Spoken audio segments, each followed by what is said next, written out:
नमस्कार मित्रों, astro talkies में आप सभी का बहुत बहुत स्वागत है।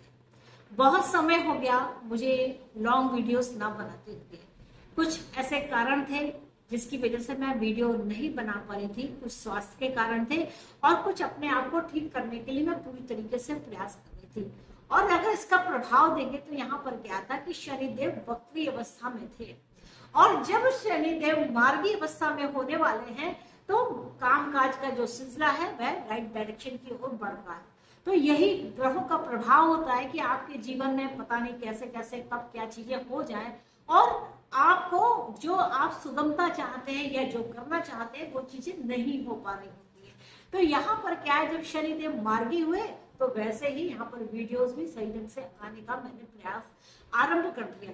हालांकि इस बीच में मेरा स्वास्थ्य सही नहीं था, कुछ मुझे इमरजेंसी के कारण काफी स्वास्थ्य लाभ के लिए ऑपरेशन भी कराना पड़ा। उसके साथ साथ बहुत सारी फिजिकल समस्याएं शरीर के अंदर हुई, और जिसके लिए तत्काल रूप से डॉक्टर से सलाह लेना, उसके अनुसार चलना आवश्यक था।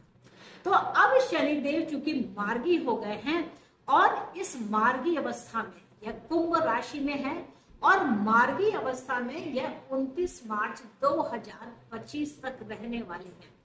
इस बीच में कुंभ राशि में कुछ विशेष प्रभाव यहाँ पर देखने को मिलेंगे। आपके कुंडली में कुंभ राशि जहां भी स्थित हो, जिस भाव से संबंध रखती हो, उस भाव से संबंधित यहाँ पर आपको फल समझ में आएंगे कि ये आखिर मेरे जीवन में क्यों हो रहा है।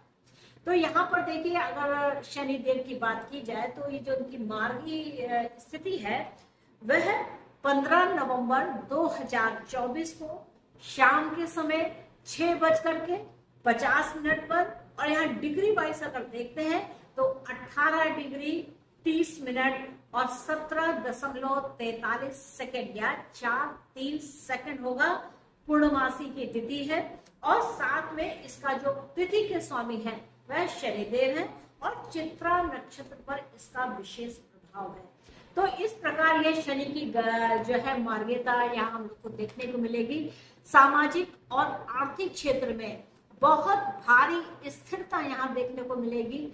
मानसिक और आध्यात्मिक प्रगति होगी। समाज सेवा और परोपकार को लेकर के यहाँ पर बड़े बड़े कार्य होंगे। देखा जाए तो क्या मार्गी शनि का जो प्रभाव है वह कुंभ राशि वाले जो जातकों के लिए कई क्षेत्रों में सकारात्मक ऊर्जा को लेकर के आएगा। और 2025 में जब शनि देव मीन राशि में जाएंगे तो जो राशियां हैं, विभिन्न राशियां हैं या कुंभ राशि भी है, उनको कई नई चुनौतियों का भी सामना करना पड़ेगा। कारण क्या है? क्योंकि 29 मार्च 2025 को खट ग्रही योग पड़ रहा है जो कि मीन राशि में है।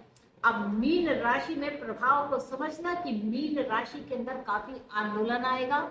आपके कुंडली में जिस भाव से संबंध रखता हो वहां पर तमाम तरीके की समस्याएं, बाधाएं या बहुत सारे गेस्ट का एक साथ आ जाना यहाँ पर दिखाई देगा।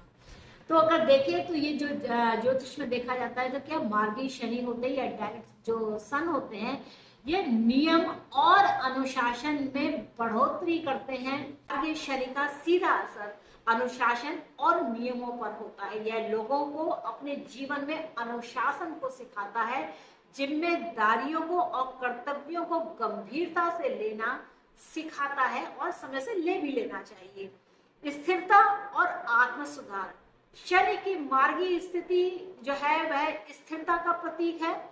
यह व्यक्ति के जीवन में धीरे धीरे लेकिन स्थिर प्रगति प्रदान करने में मदद करती है। इसके साथ ही शनि आत्म सुधार, विशेष रूप से ध्यान रखिएगा कि जब भी शनि आपको कष्ट दे रहे हैं या 7.5 का प्रभाव हो रहा है तो वह आत्म सुधार, आप नियम अनुशासन और नियमों में बधिए, और वो आपको प्रेरित करेंगे कि आपको नियमों में पढ़ना ही पड़े, और जो भी पुरानी गतिविधियां होती हैं उनमें उनसे आपको नया कुछ सीखने को मिलता है। धैर्य और सहनशीलता का यहाँ पर विकास होता है। मार्गी शनि का जो प्रभाव होता है वह धैर्य और सहनशीलता को बढ़ाता है। यह समय व्यक्ति की कठिनाइयों में, अब याद रखिएगा, कठिनाइयों में यानी कि जितनी कठिनाइयां हो और उसमें भी आप धैर्य के साथ काम करें, सहनशीलता को बढ़ाएं, तो शनि के आपको अच्छे कर्म अवश्य मिलेंगे। न्याय और ईमानदारी पर जोर होगा। शनि न्याय और ईमानदारी के ग्रह माने जाते हैं, इसलिए उनकी मार्गीय स्थिति में लोग न्याय और ईमानदारी और कर्तव्य के प्रति सजग रहते हैं। कार्यस्थल, रिश्तों और वित्तीय मामलों में अधिक से अधिक पारदर्शिता आवश्यक है। अगर आप ये सब कुछ करते हैं तो शनि के यहाँ पर शुभ फल आपको मिलेंगे। दीर्घकालिक परिणामों के लिए आप तैयारी कर लीजिए। बिल्कुल स्लो स्लो स्लो स्लो, आप बस अपने जिस काम में लगे हैं बस लगे जाइए, करते जाइए और उसका परिणाम आपके सामने आएगा। कठिन परिश्रम का प्रतिफल, शनि कर्म फलदायक है, तो यह जब मार्गी अवस्था में होते हैं तो जो आप काम कर रहे होते हैं, भले ही धीरे धीरे करते हैं पर लगातार लगे रहते हैं, काम को करते रहते हैं, तो उसके जो निगेटिव फल है या उसके जो विपरीत फल है वैसा कुछ नहीं होता। तो निश्चित तौर से यह जो अवस्था है यह लाभकारी मिलती है और सच्ची मेहनत यहाँ पर आपको परिणाम देती है।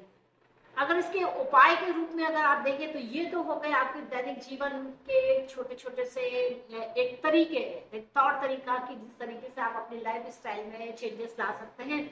उसके साथ साथ आप शनि मंत्र का जाप, ओम शम शनिश्चराय नमः मंत्र का जाप करें। साथ में ये ध्यान रखें कि ये 108 बार करना है, तो यहाँ पर आपके धैर्य की परीक्षा तभी हो जाती है। दूसरी बात क्या है, शनि की पूजा और दान करें। शनि को तेल चढ़ाइए, काले तिल, काला कपड़ा, लोहे का सामान, यह आप दान कर सकते हैं शनिवार के दिन। और शनि की अगर आपको कृपा प्राप्त करनी है तो हनुमान चालीसा का भी पाठ करें, यह आपको ताकत देगा। हनुमान का जब आप भजन करते हैं, उनका कोई भी चालीसा पढ़ते हैं, उनका कीर्तन करते हैं, तो जो अवसाद भरी जो एक लाइफ होती है उसमें जोश आ जाता है और उस अवसाद से आप बाहर निकल जाते हैं। साथ में सेवा और दान, शनि जो है वह सेवा के भी प्रतीक है, तो आप अगर दिल खोलकर सेवा करते हैं तो आपको शनि के बहुत अच्छे परिणाम भी मिलते हैं। मार्गी शनि जो होता है वह जीवन में प्रगति लाने का काम करता है, ये धीरे धीरे प्रगति लाता है, लेकिन जो प्रगति होती है वह बहुत ही स्थायी होती है। यहाँ पर आपको अवश्य ध्यान देना पड़ेगा कि शनि आपका कर्म फल दाता है, और इसमें अगर आप स्लो स्लो काम कर रहे हैं तो हो सकता है कि आपको ऐसा लगे कि जितनी मेहनत मैं कर रहा हूँ उतना परिणाम नहीं मिल रहा है, लेकिन आपको उससे डरने की आवश्यकता नहीं है। आप स्लो स्लो से धीरे धीरे करते जाइए और भरोसा रखिए, क्योंकि शनि भरोसा भी होता है। और जब आप मंगल की उपासना करते हैं, मान लीजिए आप हनुमान चालीसा पढ़ते हैं, कुछ पढ़ते हैं, तो उससे आपके शरीर में जोश आता है, आपकी जो मानसिक शक्ति होती है वह बढ़ती है। तो जहां पर आप थोड़ा कुछ अवसाद ग्रहण कर पा रहे होते हैं या अवसाद से गुजर रहे होते हैं, वहां पर यह जो हनुमान चालीसा है ये आपको बहुत सहायक होती है और आपके अंदर उन्माद आता है, आप एक अच्छे जोश के साथ काम करते हैं। तो मित्रों, आशा करती हूँ कि आपको मेरा यह एपिसोड अच्छा लगा होगा और आने वाला जो शनि मार्गी का जो गोचर है वह आपके लिए मंगलमय हो, ऐसी मेरी कामना है। तो मित्रों, मुझको आज्ञा दीजिए, मिलेंगे नेक्स्ट एपिसोड में किसी और विषय के साथ। तब तक के लिए नमस्ते और चैनल को सब्सक्राइब अवश्य कर लीजिए।